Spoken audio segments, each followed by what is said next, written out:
గీతావాహిని 15వ అధ్యాయము. బావా, కర్మ నా స్వరూపమే, నేనే కర్మస్వరూపముతో గోచరించుచున్నాను అని కృష్ణ పరమాత్మ విభ్రాంతి చెందునటులా తెలిపెను. అనగా కర్మ కూడా తన స్వరూపమనే స్పష్టపరిచెను.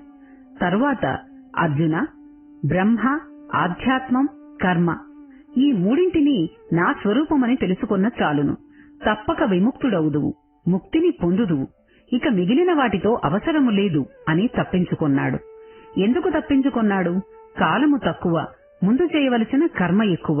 అందుకై త్వరగా ముందుకు రథమును సాగించవలనను ఉత్సాహమే కృష్ణునకు. అయితే అర్జునుడు వదలువాడు కాదు.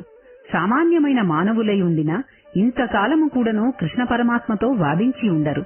కృష్ణునకు తగినవాడు అర్జునుడు, అర్జునునికి తగినవాడు కృష్ణుడు. వీరిద్దరూ నరనారాయణులు కనుక అది వారిద్దరికీ చెల్లును, అన్యులకు అసాధ్యము. అర్జునుడు కృష్ణుని ఓదార్పునకు తృప్తి నొందక మిగిలిన మూడింటినీ కూడాను తెలిపి నన్ను సంశయముల బారి నుండి తప్పించి అంధకారమును రూపుమాపి నీ ఆకారమును చూపు స్వామి అని ప్రార్థించినాడు. అప్పుడు పరమాత్మ జాలిహృదయుడై వీపు నిమురుతూ, బావా చింతించకు, తెలుపుదును, వినుము. ఆదిభూతమనగా ఇది పెద్ద సమస్యలతో కూడినదేమీ కాదు. ఇది సర్వసామాన్యమైన విషయము. లోకమున నశించు ప్రతి రూపనామములను ఆదిభూతము అని అందురు. దీనిని మరొక విధముగా తెలుపవలెనన్నా అపరాప్రకృతినే ఆదిభూతమని అందురు. ఈ దేహములన్నీయూ ఆదిభూతములే అయినను నాకంటే ఇవి భిన్నము కాదు అని చెప్పి ఊరక నిలిపివేశను. ముందుకు సాగించలేదు విషయమును. హరి హరి చిత్రలీల హరికే తెలియున్ అన్నట్లు భగవంతుని ఆటలు తనకు తప్ప మరెవ్వరికీ అర్థము కావు. తెలుసుకునివలనని ప్రయత్నించియూ ప్రయోజనముండదు. ఈ మాటతో అర్జునుడు కొయ్యబారి స్తంభించిపోయెను.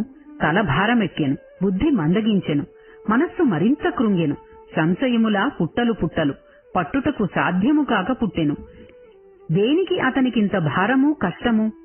సచ్చిత్ ఆనందములైన సత్యనిత్య పదార్థమును నేను అని ముందు చెప్పి నాశరహితుడను, పుట్టు చావు లేనివాడను అని రొమ్ముకొట్టి చెప్పిన కృష్ణుడు ఇప్పుడు నాశనమైన అస్థిరమైన దేహమును కూడా నేనే అని చెప్పుటచే ఎట్టివానికైనను సంశయములు రాక తప్పవు. తల భారమెక్కకపోదు కదా. ఈ అర్జునుని మార్పును చూచి కృష్ణ పరమాత్మ మరింత నవ్వుచున్నాడు. దీనితో అర్జునునకు సిగ్గు, కోపము, సందేహము మూడూ చేరి పిచ్చివాని వలె చూచుచున్నాడు. అయితే కాలహరణము చేయుట కృష్ణునకు ఇష్టము లేక హృదయమును తెలిసిన పరమాత్మ కనుక తక్షణమే అర్జునుని సంశయమును తీర్చా మొదలుపెట్టెను. బావా, కంగారు పడుటెందులకు? అస్థిరమైన దేహమును నేనని తెలిపితిననియా నీ సందేహము? అది సామాన్యులకు నీవనుకున్నట్లే తోచును. అయితే అది అందరికీ అంత సులభముగా అర్థమగునది కాదు. నేనే దీనికి ఆధారము. నేను లేక ఈ దేహము లేదు. దీనికి పుట్టుపూర్వోత్తరమును వివరించిన విపులముగా నీకు విశదమగును, గుట్టు బట్టబయలగును. విను. సాధారణముగా స్థూల శరీరమునకు మూల కారణము ఆ దేహమునకు సంబంధించి తల్లిదండ్రులు తిన్న ఆహారమే. ఆ అన్నము ఎక్కడి నుండి వచ్చినది? పృథివి నుండి. అంటే ఈ అన్నము పూర్వము పృథివి రూపమున ఉన్నదన్నమాట.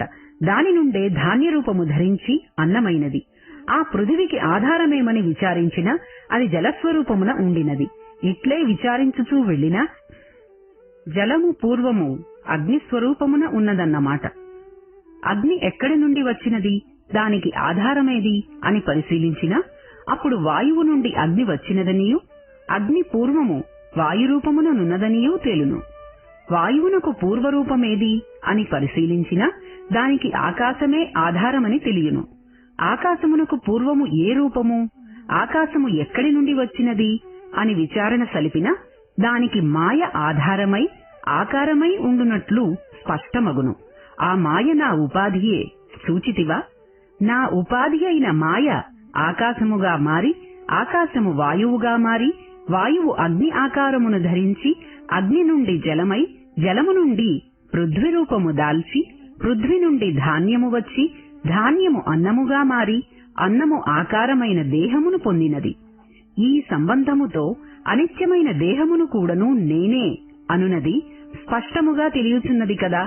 దీనికి సందేహమెందుకు? ముందు చెప్పిన బ్రహ్మ, ఆధ్యాత్మం, కర్మలతో పాటు ఆదిభూతము కూడా నేనే అనునది తేలినది కదా. బావా, ఈ కార్యకారణ నియమాన్ని పట్టి చూచినా ఆదిభూతమని చెప్పబడు ఈ శరీరములు కూడాను నేనే పరమాత్మ, మిగిలినది ఆదిదైవము. హిరణ్యగర్భ పురుషుడే దేహములనబడు పురములన్నిటిలో పూర్ణముగా నుండువాడు కనుక పురుషుడనబడుచున్నాడు. సర్వదేహములందు పూర్ణముగానున్నవాడు హిరణ్యగర్భుడని కూడా పిలువబడుచున్నాడు. మానవునకు ఇంద్రియముల వలె హిరణ్యగర్భునకు అధిదేవతలు ఇంద్రియములై ఉన్నారు. అధిదేవతలెవరని నీవు తిరిగి అనుమానింతువేమో, లేక ప్రశ్నించవచ్చును. వారు శక్తి స్వరూపములైన దేవతలు. వారు భగవంతుని పరిచారకులు.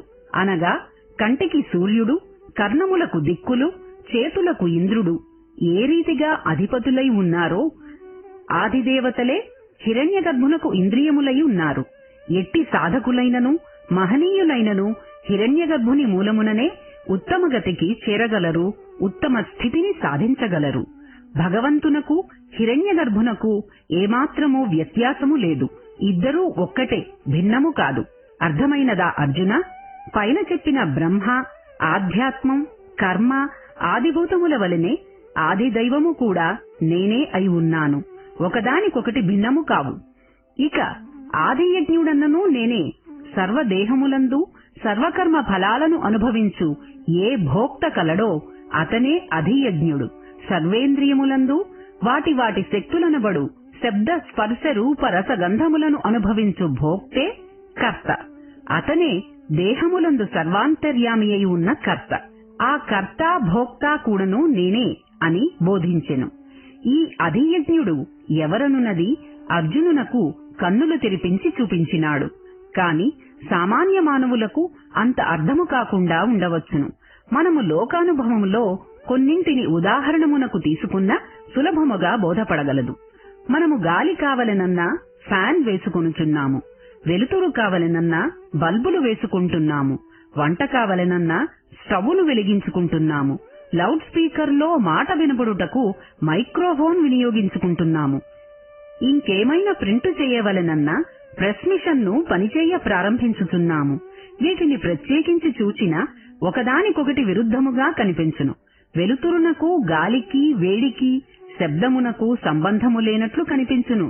అయితే అన్నింటికీ ఒకే కరెంటు కర్త భోక్త అయి ఉన్నది. ఆధేయములు వివిధ విధములైన, వినియోగములు వివిధ విధములైన, ఆధారము ఒక్కటే అయి ఉన్న కరెంటు ఎటుల ఆధారమై ఉన్నదో అటులనే సర్వోపాధులందు సర్వకర్మల ఫలదాత ఆ పరాత్పరుడై ఉన్నాడు. కరెంటు వలె పరాత్పరుడు సర్వభూతాంతరాత్మయై ఉండి సర్వకర్మలకు కర్తయై ఉండుట చేత ఆదియజ్ఞుడు తానే అయి ఉన్నాడు. ఇక 7వదైన ప్రాణప్రయాణ సమయమున ఎవరు ప్రణవమును స్మరింతురో ధ్యానింతురో అట్టివారు అక్షర పరబ్రహ్మమును చేరుదురు అని కృష్ణ పరమాత్మ తెలుపగా దాని విషయమును విపులముగా తెలుపమని అర్జునుడు ప్రార్థించెను. అందుకు పరమాత్ముడు ఈ క్రింది రీతిగా బోధించెను. బావా, అంత్యకాలమనగా ఎప్పుడో కాదు, ఎప్పటికప్పుడే నశ్వర శరీరములకు ప్రతి క్షణము అంత్యమే. అట్టి అంత్య సమయమున ఏమి స్మరింతురో అదియే తరువాత పరిస్థితులకు అనుకూలమగును, అనగా పునర్జన్మకు పునాది.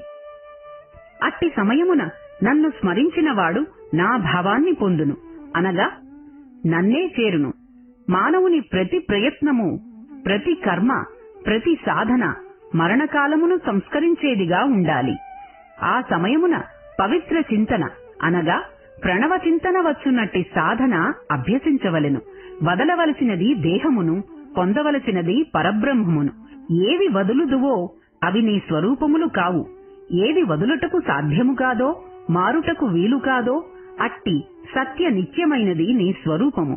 దీనినే ఆత్మ అని అందురు. అట్టి ఆత్మయే పరమాత్మ. అతనిని వదులుటకు ఎవరికీ సాధ్యము కాదు. శరీరములు వదలుట ఇంటి నుండి వేరొక ఇంటికి వెళ్ళునటువంటిది. జనన మరణములు దేహ సంబంధములే కాని ఆత్మకు కాదు. ఆత్మ వచ్చునదీ కాదు, పోవునదీ కాదు. బావా, దేహభ్రాంతితోనున్న వారికి ఆత్మతత్వము అర్థము కాదు, దేహతత్వము స్థిరము కాదు. కాన పై చెప్పిన 6 కంటే ఈ మరణకాలమున ఎట్టి భావమును ఎట్టి స్థితిని కలిగి ఉండవలెననున్నది తెలుసుకొనుట అత్యవసరము. ఎందుకన ఈ స్థితిని తెలుసుకొనుటే జీవితకాలమున చేయు సర్వ సాధనలు. అట్టి సాధనల ఫలితమే అంత్యమున అట్టి పవిత్ర చింతన వచ్చుటకు కారణము.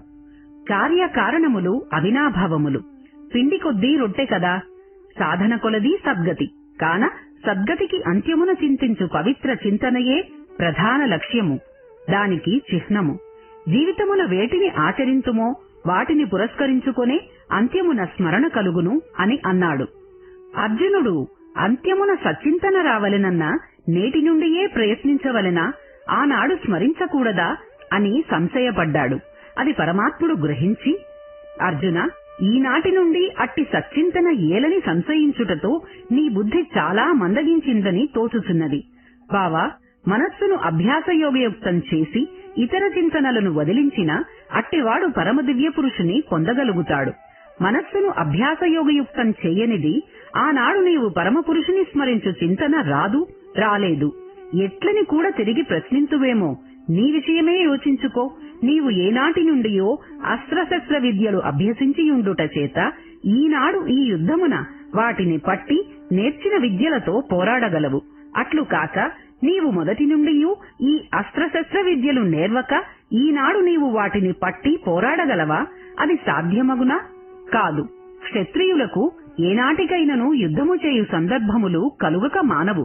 వాటిని బట్టియే క్షత్రియులకు ఏ విద్య లేకపోయినను రాకపోయినను యుద్ధ సంబంధమైన విద్యలు నేర్చుకొనవలెను.